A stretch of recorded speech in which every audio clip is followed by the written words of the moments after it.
we are back for another review of All the Queen's Men, Season 2, Episode 2, and we're going to jump right back into it. And this one is entitled True Blue. And in this episode, we definitely aptly titled. It is aptly titled, Blue is True to the End at all costs. And I'll tell you why by the end of this episode. All right, so Teresa is crying to Doc. Remember, Teresa is sitting in the car claiming her husband beat her and put her out because he learned that she was sleeping with Doc. And so she's crying to Doc, claiming her husband punched her in the face and he put them out, and claims that Doc should, she was like, well, don't you want to go hurt him? And Doc was like, why? Why would I want to go hurt him? He didn't do nothing to me. And so the doctor's like, that is not what I'm thinking. And I didn't even know y'all were still together. Like, you should have gave me a heads up. And in this moment, I knew two things. Teresa was batshit crazy, and two, she was trying to get Doc to do her dirty work for her. She wants Doc to kill him. And he was like, listen, I could beat him up, but what I can't do is catch another, pause himself. Now, what we know he's about to say is he can't catch another body, because we know he had killed can't remember the other girl, but Madam's business partner, he was sleeping with her wife. And so in order to get back on her husband's good side, she was trying to chop Doc's penis off, and Doc was like, listen, girl, don't do that. And he killed her. So he's like, listen, I can't catch another body. Teresa don't know this, but she was like, what you talking about? He didn't say nothing. She was like, listen, I'll give you $500K for you to do this for me. And this is where people mess up in the conspiracy realm of things. If you have $500K to give me to kill your husband, you have $500K to get the fuck away from him. So no. And I know she's like, okay, it's $500K from the life insurance policy. But again, we've seen too many First 48s. We've seen too many investigations. We've seen too many crime shows that tells us if you play a part, you're not getting nothing from these people's insurance companies. So this is all off of a hope, a wish, and a prayer. So $500K, if you ain't giving me $250 up front, I don't have nothing to do with it. Matter of fact, $400 for me to potentially go to prison. All right. So she wants him dead, and it has to happen. Like, for some reason, it has to happen tonight. He has to die tonight. He has to die tonight. I know he's gonna I know he's gonna change the insurance policy tomorrow. That's probably not the case, but I know it's not the case by the time we get to the episode. We're gonna go through the motions. And so she's like, after all these years and after all this money I didn't put in your pocket by being a loyal client of Eden Strip Club, you can't do me this one solid. Girl, this is a very big solid. This is a very big ask. Like, giving me an extra tip at the strip club and killing your husband, that's not a one-for-one. That's not an apples-to-apples comparison, sis. I don't know what you mean. But, yeah. So second, and then he was like, listen, I'm not going to be able to do it. Whatever. Seconds later, she was like, oh, I love you. I love you. And that lets me know, like, Teresa, she got a little bipolar. Something. What's not clicking, Steven? Something's not clicking with Miss Teresa. And this is where I put literally in my notes, like, I highly doubt if that man even did anything to her, because she seems like that type of broad. And again, we confirmed that throughout the episode. Moving right along. Babyface gets off of work and Tandy from the mansion party. Now, last season, they did some little pro bono work outside of Eden. Some of the Fab Four, some of her top men, she'll take to high-end parties with rich, wealthy women, and they ended up at one, and the owner of the home, Tandy, ended up liking Babyface. So she's back to offer him more money and a little bit more fun. And he was like, okay, I'll go back, but you gotta pay to play. Like, we all got bills. And she was like, how much you asking? And so they agree upon some price, and he's gonna follow her to her home. Bad choice, but we'll get into that in a minute. All right. So Blue tells Madam, after they done got done slaughtering all these people and blowing his house off the map, hey, you can't be flying off the handle like that. Like, let me get my hands dirty. My job is to protect you. So Blue's been entrusted to, look out for Madam at all costs. And she's like, listen, I can't do my job if you going off the handle every 5 minutes. And so she was like, well, how much did they get? Like, you did all this for $50,000? She was like, they didn't get $50K. They got $2 million. It was the money from the walls in my office. And Blue's looking like, man, I told you to get that money out that office. Now, Blue probably didn't know about the $2 million, but still, the message was the same. Get that money out that doggone office. And Tommy tells Blue, like, listen, you worry about the wrong thing. What you need to worry about is Cat while she coming in here handing out threats. And so Blue is looking at Madam like, You told me she said something, but you ain't tell me it was threatening. Like, you ain't tell me it was all that. And so, and so Tommy's like, all right. And Madam's like, listen, just chill. Tommy's like, all right, cool. I'm gonna let her have it, but she did too much. That's all I can tell you. And so Madam tells Blue, like, okay, yeah, Cat did threaten me. And now Blue is outdone. Blue is ready to kill Cat on sight. Mind you, Cat is a police officer, so that's gonna be a major undertaking. It's gonna be a battle, and it's gonna come with some investigation. But Blue don't give a fuck about none of that shit. You done threaten her, Madam, and she's ready to go. And so Blue was like, all right, cool. But Madam's like, you can't do that. Like, you love Cat, you can't do that. And Blue's like, yeah, I love her, but not enough for her to threaten you. So what's good? And Madam keeps telling her, like, leave it alone. It's good. And if Madam gives you a pass, you good Pete. You all right. It's gonna be all right. But Blue, she can't stand it. She is not gonna let it go. She's like, all right, I'm finna go home. But we know she finna go home and beat the hell out of Cat. That's really what's finna happen. And so we'll get back into that. All right, so Midnight is walking down into her car, and she is so nervous, like she can't put her keys in the car. He sees that she's a mess and offers to drive her home, and she is not having it. She is not having it, and of course she has a reason to be a little jittery, because she's coming off of being knocked unconscious and robbed, and she don't know if there's gonna be repercussions, from Madam's money being stolen, or who's gonna get blamed. Like, this shit could go anyway, so I'd be nervous too if that was the case. All right. Doc is driving, and Teresa tells him, hey, stop me by the gas station. I need a drink. Like, my nerves is real bad. You being a punk, you won't do this for me, so I'm going in the store.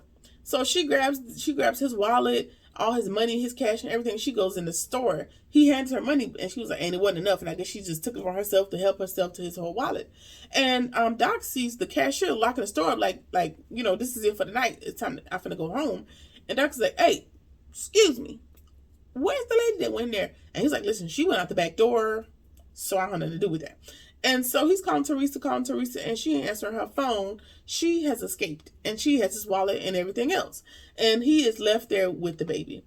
I don't know what Miss Teresa got some shit going on, and it's a very dangerous game. But again, it's going to develop. All right. Babyface is at Tandy's house, for his private session. And they are exchanging compliments, just talking, just chatting it up. And Tandy asked him, like, hey, do you mind if somebody watches? And he was like, yeah, but that's going to cost you extra thousands. So how you going to do this? And she's like, okay, cool. And Babyface is like, oh, who is she? Tell her, come on in. And Tandy's like, oh, ain't no she. It's a he. What? What? It's her husband, Mr. Jack. And Mr. Jack is a white man.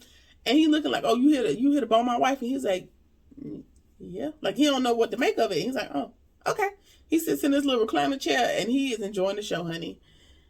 Again, shit gonna get weird in a minute, so just stick with it. All right. So Madam is taking a bath, and Tommy's washing her feet and, asking her what's wrong, and she needs her pills. In the last season, she was taking some pills, and it seems like her, I'm nobody's mental professional, so I'm not going to try to misdiagnose, but it's like her mind slips from under her. It's like she's fine, and then she slips off into rage every now and again. Like, her mind gets the best of her, and I guess she takes some sort of pills to keep her at bay, so he brings them to her. Simultaneously, she's calling down, and she's like, listen, I need you to do me a favor. I need you to, first of all, are you good? She's like, I'm good. She's like, no, seriously, are you good? And she's like, yeah, I'm good. Why? Did Midnight call you and tell you something? She's like, no, but I need you to be good. And she's like, yeah, I'm straight. I'm good. I need you to go by the hospital and check on Amp. What's going on now? Like, what's the problem? She's like, well, Amp has been shot. He's okay. I just need to go, you to go by and put eyes on him for me. Like, check on him and make sure he's still good. So now, Diamond is gonna go check on Amp at the hospital to check on his well-being, which may well have saved his life in this instance, but hold on. All right. At the hospital, Amp is stable, and the nurse is talking to the doctor about how thugs end up like this, and and the doctor's like, listen, nurse, professionalism, like, hold on, don't put too much judgment on it. We know she has a personal vendetta against Amp, and now she has to take care of this fool. And so, doctor's like, hey, when you leave, she's like, I'm pulling a double tonight. You pulling a double, girl, but don't pull a single. Don't kill this man. He done paid his time, I guess. But if it was my child, hey, you might be a dead bitch too. I don't know. But anyway, we'll get back to that. So Babyface is at Tandy's house and he is doing what he's getting paid to do. And Jack decides, oh, it ain't no fun unless the homie can get some. And Jack walks up behind Babyface with his male member out, like he was gonna just jump in the party. And Babyface like, I don't know what kind of games y'all playing, but this ain't my game. This ain't my type of board game. I don't play. Give me my bands so I can get up out of here because y'all playing games. And he was like, listen, basically he like took the amount up, like I give you 10 racks right here tonight for an exchange between Mr. Jack and Babyface. And he was like, no sir, absolutely not. I'm good. Give me my money so I can go. And he was like, listen, all right, cool, no problem. I'm gonna give you money. But if you ever get in a situation where you have to allow me to do something to you for this money, we'll be waiting. If you ever get in the jam and you really need this money, it's available. But you gotta let me do something to you, or you gotta do something to me. Basically, this is the offer that Mr. Jack is telling Babyface. Babyface is like, y'all are fucking weird. Like, I'm finna go. And so Tandy looks back at Jack after Babyface leaves. He was like, and she was like, do you think we can create a situation where he ends up in a jam that's gonna create the situation? And Mr. Jack was like, yeah, I'm sure we can create something. So now Babyface is gonna find himself in some trouble where he's gonna depend on this money, and the only way he's gonna be able to get it is to allow Mr. Jack. He's gonna have to allow an interaction with Mr. Jack. That's annoying. Let me tell you why that's annoying. It is annoying because why everybody be like sex work ain't work, blah, it's work because somebody wants to have sex and somebody wants to provide it.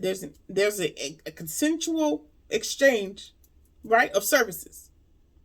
So that is the annoying part of people forcing people or these type of instances. Like, there's people that's willing to do it. I'm sure there's somebody that's willing to be in interaction with Jack and Tandy with no problem for less than 10 bands, but you're going to force Babyface into the situation. Why? Now, I don't know if that's a co-conspired with somebody else that has it out for Babyface, because there was a lot of people that had it out for Babyface last season. I don't know why, but it was real rough for him. I don't know, but they want him bad, and Mr. Jack want him too. So they're gonna put your boy in another predicament for this money. Hopefully, Madam will be able to get him out of this shit here too. But I don't know. It's a whole lot of bailing out going on, so we'll see.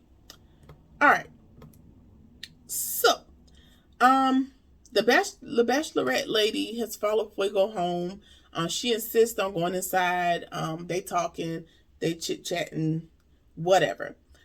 She's kind of low-key putting the moves on him. Oh, I didn't know you worked here. Granted, you asked for Fuego specifically, so you would have to have known who Fuego was, or at least what he looks like, to request him personally. So that may not be true, but hey, yeah, the man I'm marrying makes a lot of money, but not enough to make me forget about you. Make love to me one last time. And Fuego's like, no ma'am, no ham. I'm not doing that, and you get out. You go and get out. She's like, I'm so sorry. I didn't mean to hurt you or whatever. Get out. Go ahead and get out. Good job, Fuego. You did the right thing. Because somebody else would have knocked Mario coins loose and went on about their business. So good job, Fuego. Don't let her boss you around.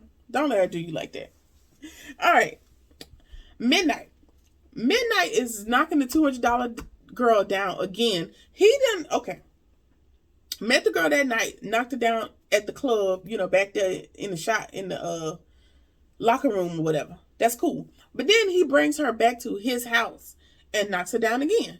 And he finishes quickly, and she ain't with it. She's like, that's it? Like, that's all? Like, that's what I'm going to get for my $400? Turns out she done went to the ATM and got $200 more for another interaction with Mr. Midnight.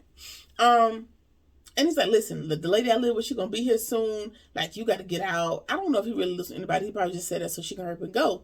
And she's like, listen, I'm really trying to get my money's worth.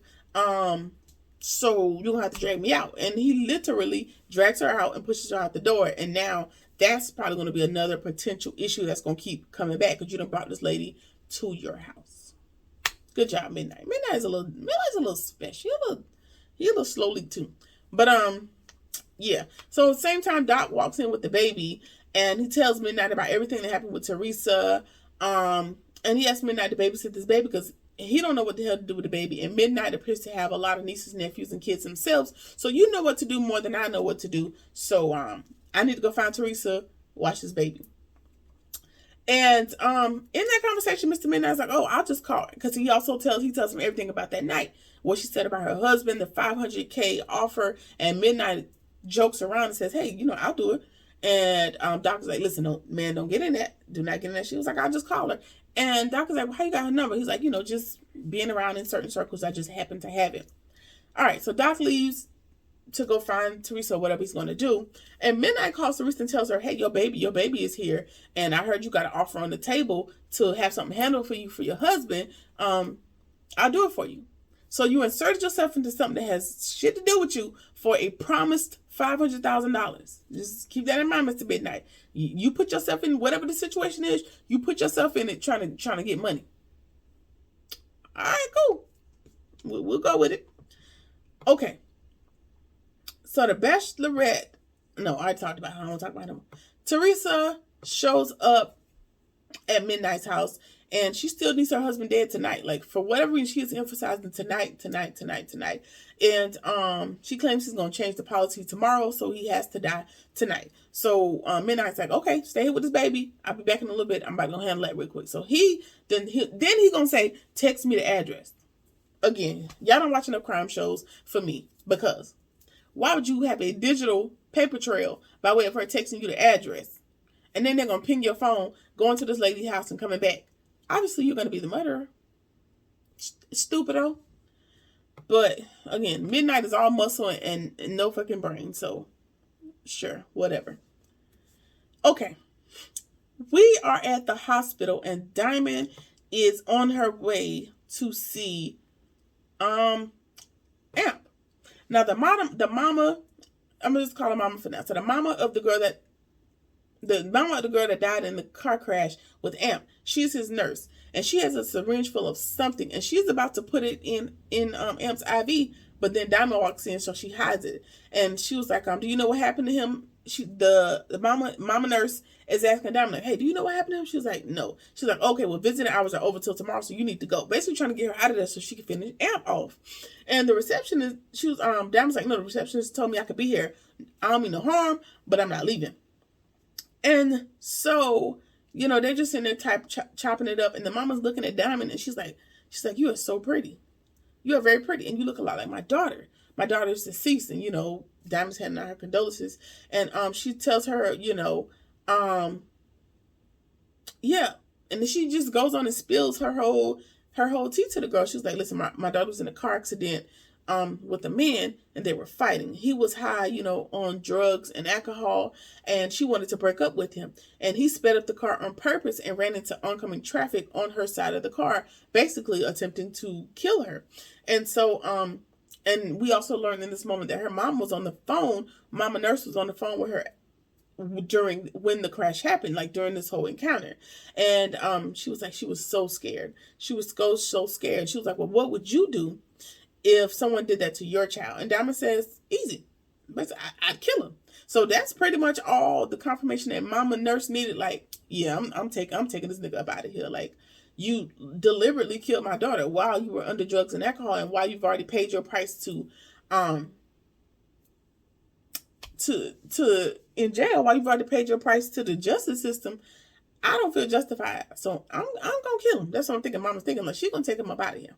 So she tells Diamond, like, "Hey, enjoy your time with him before he's your loss," which confirms, like, "Hey, spend all the time you can with him before I knock his ass off the earth." So good luck with that. Which, while I don't know how to feel about it, because I know, Mama, I know your heart is hurting. I know. So I cannot tell you do not be mad. I cannot tell you, don't want to kill him. But killing him is going to come at the price of Madam coming to kill you, because she has all these pulls. Like, she has judges, lawyers, cops. She has all the people on her payroll. She got all this money. Her dad's like mobsters. She got a whole lot going on. So killing Amp is going to come with a whole lot. Now, again, for me, that'd be a risk I'd be willing to pay.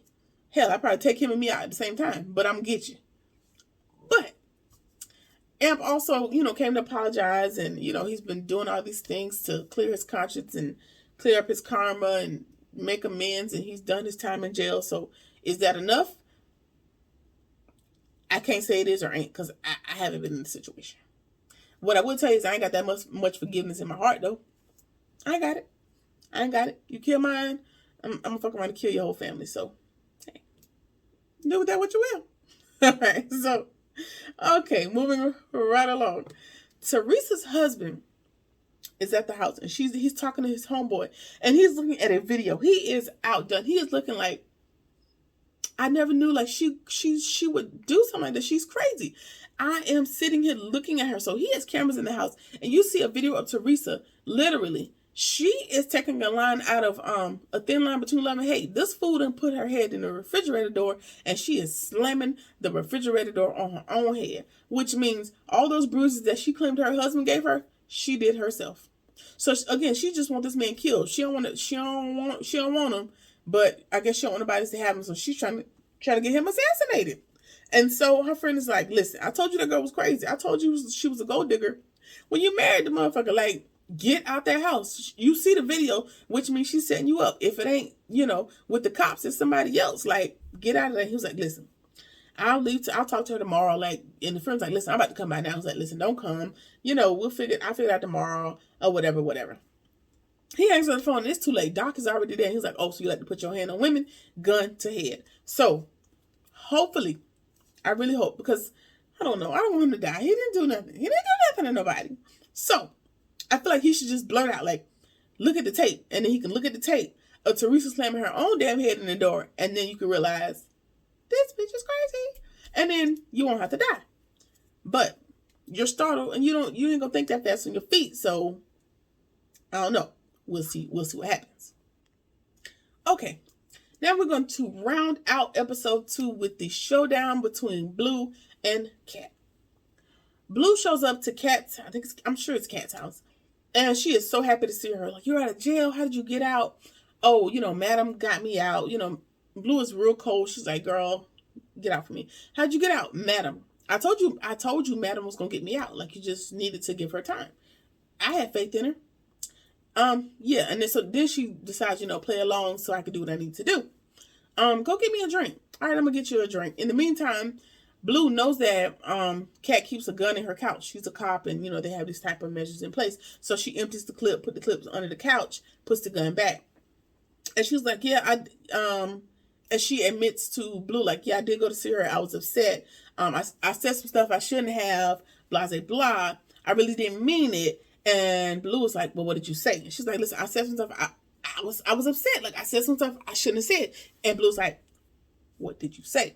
And she was like, I told her, like, if she don't get you out of jail, I'm literally gonna take her down. I'm gonna bury her in all of her sins. Like, she never getting out of jail. Like, basically just ultimate threats that cops make. Like, you gonna do 20, yeah, the most of the most. Just threatening time or threatening jail time. That's all the shit that she was saying to Madam. So and then at this point, Blue is overcome with emotion. She cracks upside the head with the glass, and Kat grabs her gun. And she's like, listen, I'm sorry. But then Kat pulls the trigger. And when she pulled that trigger, I think Blue let Blue know, like, damn, this bitch is willing to kill me, so I might as well be willing to kill her, because Kat literally pulled the trigger. She pulled the trigger. Now, her life may or may not have been in danger by way of Blue busting upside the head with that glass. I don't know. Anyway, she presses the trigger, but it's empty. So now they tussling, they rolling, they fighting on the floor. They're running all over the apartment. Kat grabs a bat and tries to hit Blue. Somehow Blue ends up getting the advantage, and she's using the bat to choke Kat. So she has strangled her to death with this bat. And while she has accomplished what she went there to do, she still also has to live with the emotion of, I just killed the love of my life for my employer, basically. And I kind of feel like Blue is in love with Madam a little bit, but we'll see. Anyway, I just killed the love of my life for she is overcoming emotion. Like, she kisses her on the forehead after she's dead. She is just boo-hoo crying, and ultimate Lord, true blue to the end. So she has killed the love of her life for Madam. Now, this little part is a cautionary tale. If you are there in a gangster lifestyle, there's really no point in having like a love of your life, because, you know, this type of thing could happen. And, you know, having a spouse or a partner, that type of thing, could prove to be, you know, an Achilles tendon or an Achilles heel. A soft spot, shit. A soft spot for some of you guys. So don't do that if you're going to be a gangster, I suppose. Anyway, yeah, so it jumped out the gate with a bang. Even episode 2 is full of drama. So I'm looking forward to see what's going to happen this season. Hopefully the husband don't get killed, because Teresa's out here lying. And yeah, so let me know what you think about the episode. Drop your comments down below if you feel like it. Like, comment, share, subscribe, whatever it is that you feel like doing. And I'll see you in the next one. Peace.